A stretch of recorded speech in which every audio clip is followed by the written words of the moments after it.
But personal একটা views এটা।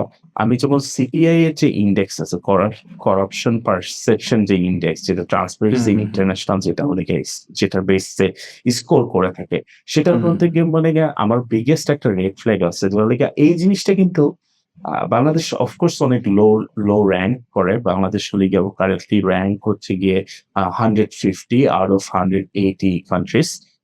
এরপরে যতগুলোই দেশ আছে অধিকাংশই হলে গিয়ে যুদ্ধ বিধ্বস্ত বা নর্থ কোরিয়া লেভেলের দেশ।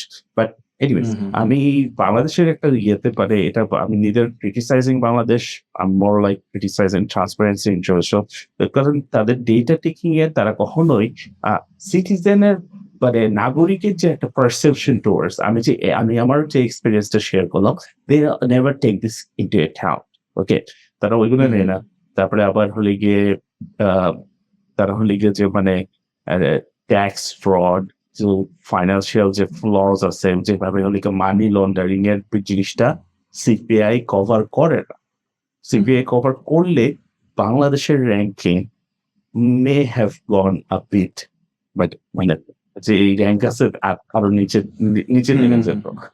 তো এটার জন্য আমার ডাউট আছে যে এটা যে মানে ইন্ডেক্সটা আসলেই যে আমরা যেটা ফলো করি কমপ্লিট কিনা we should not be proud of it। হ্যাঁ।